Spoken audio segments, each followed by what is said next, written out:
I was a law enforcement officer, a cop here in Florida for about 4 years. And man, I was in the academy at 18, hired as a cop at 19.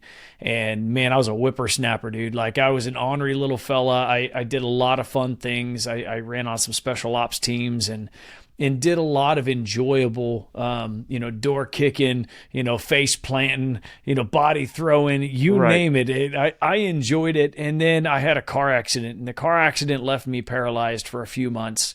And Oh, then wow. post that, after I got the feeling back in my legs, then it came and found out that I had a heart problem. And the heart Oh, wow. problem was a really weird onset because prior to the car accident, I could run 20 miles. And then post car accident, and after all this, I couldn't run 5 blocks without passing out. And so at first the doctors thought it was a degenerative issue that I was actually going to have a shortened life, and they actually gave me 10 years to live. And so I was 23 at the time, and Yeah. luckily, a few months later, they realized that it was a misdiagnosis and that there was other issues inside of my body, and that's what led to them realizing that my spine had some crinks and some issues in it that was stopping the communication from my heart and my brain together. Mm. So, but that whole process required me to retire at 23, and I was basically released on a Wednesday with a nice boot to the butt saying, "Hey, we don't have to keep paying you. It doesn't meet the requirements for the Florida Heart and Lung Act, so you don't get paid. So you're done." And Yeah. so then it was like, okay, if I'm not going to do this, then what am I going to do? And that's really when I kicked in major gear and really just started pushing in a ridiculous way down the entrepreneurial paths. Yeah. In that moment when you've just had a car accident, you're 23 years old. You like you're kind of your whole life is kind of from your vantage point, I would imagine it's kind of ruined. It's kind of like, okay, is this whole thing over? Um, what was going through your head at that point?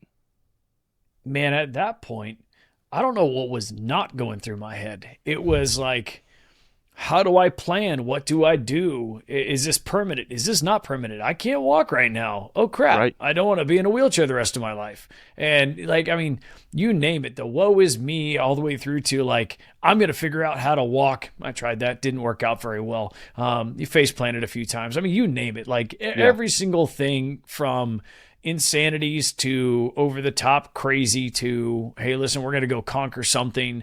And even in the moments of like, okay, well, if this is what happens, then I better do something good with it.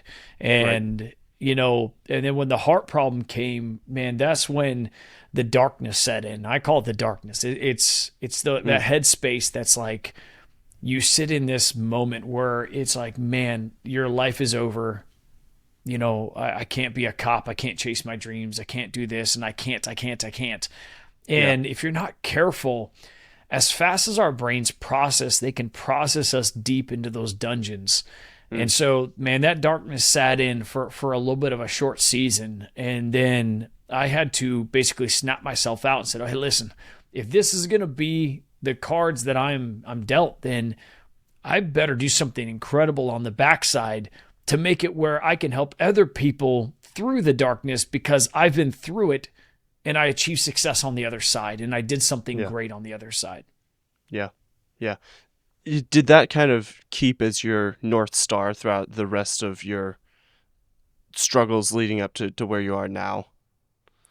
There's a lot of North Stars, and I really feel like God has given me the ones I need in the moments. Mm. And there was a season where it was like, man, that particular season when I was 23 was, man, I got to get through this so I can help other people through it. And that Right. was a short run, more of that. Hey, listen, like 6 months to 2 years North Star. And then, life keeps on changing. And so, at one point I married a woman that had a daughter, and providing for that now adopted daughter after we got married Mm. was a major North Star. And then when my son was born, man, like talk about a game changer. It's like, Yeah. man, like I have to be a man that represents what a man should stand for. And now I have a little child that I have to be the example of how to be a man for and what my life has to look like, and going and getting uncomfortable and doing something different and breaking odds and getting pretty ridiculous in your life, but always by keeping your faith and keeping your foundation in play. And so, Yeah. man, the North Star is constantly adapting. I feel like if you're not careful, you can cling to the wrong North Star for too long. Yeah.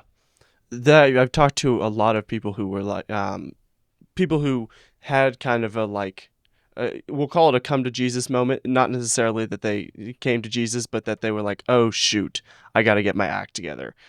When they had a kid or when they got married. I think that's generally a helpful thing for guys. Is like, all right, now you got someone else in your life that you have to provide for. Now you better shoulder some responsibility. Yeah, it is tough, and man, and that's where when I work with younger people, like there's some local private schools that bring me in to talk to their juniors and seniors. Some of them, they've asked me to help with their entrepreneurial programs, and I love that younger generation, the 16, 17, 18, all the way through to the younger 20s, because I feel like there's so much lostness in that space. There's so much pinball approach to life, and there's so much like, oh yeah, I'll get serious when, or I will, I'll lock in when, whether it's conscious or subconscious. And then coupling that with all these expectations from our parents, from the people we were raised with, from all these other things, Jackson, that it basically just, it guides us sometimes completely in the wrong direction. Just like my dad, man. I love my dad. So I want to make sure that we all know my dad is a very wise man, wise counsel, God-fearing, God-following, just an incredible dude.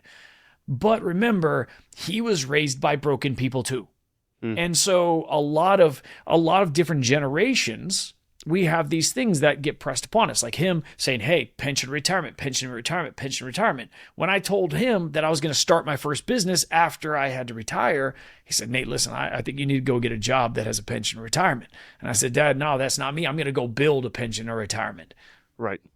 And so those are the things that a lot of these 16 all the way through, mid 20s, they're still trying to figure out who they really are and navigate what they heard and saw and felt all the way back from childhood and from early days, and the expectations and the social norms and even the cultural norms. Like I just literally had a coaching meeting today with a lady that's from Puerto Rico, and we're talking about how her cultural norms are holding her back from chasing after her future. And it's not current cultural norms. It was what her parents had as cultural norms and what she saw demonstrated. And so we were dealing with and diagramming all those pieces and how she needs to break away from certain things. And so, man, like that younger generation, I love it. And I love helping people really figure out what is it that you're really built for? What are we chasing after? Let's go, man. Yeah. Yeah. So it's 23, you're no longer at the police academy. What business did you decide I'm going to get into this? So first I had to figure out how else I needed to be prepared. And I think that's something that a lot of times in people's stories, they miss the preparation.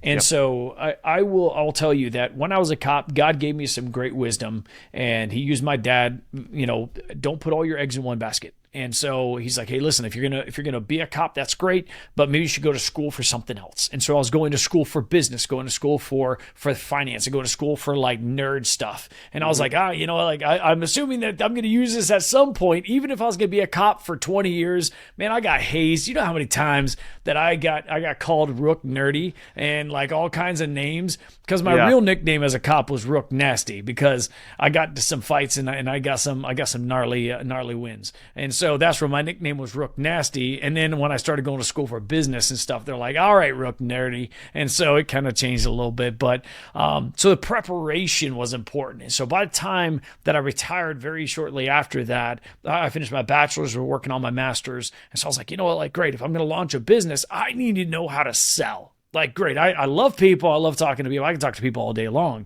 But how do I take and influence them to utilize me or my business for a service or a product? And so then I was like, okay, I started researching which companies have great sales programs. Well, I'm not going to name them. It was an insurance company that happened to have a little animal as their logo or whatever, and so their motto, and so it was a blast. I went and worked for like 9 months there, and I learned how to sell. I slayed it. I had a blast because for me it was a learning period. It wasn't like survival, even though it kind of was because I was broke, but it was more of like, hey, listen, I was learning all this to go to a better phase of my life. So I did that for about 9 months. And then after that, then I went and I worked inside of a gentleman that owned 12 businesses. And I ran his businesses for him, all of his back end, his financial side. And so I learned the practical side of what I'd learned in school, kind of went through this process. And then right on the other side of that is when I launched my first business.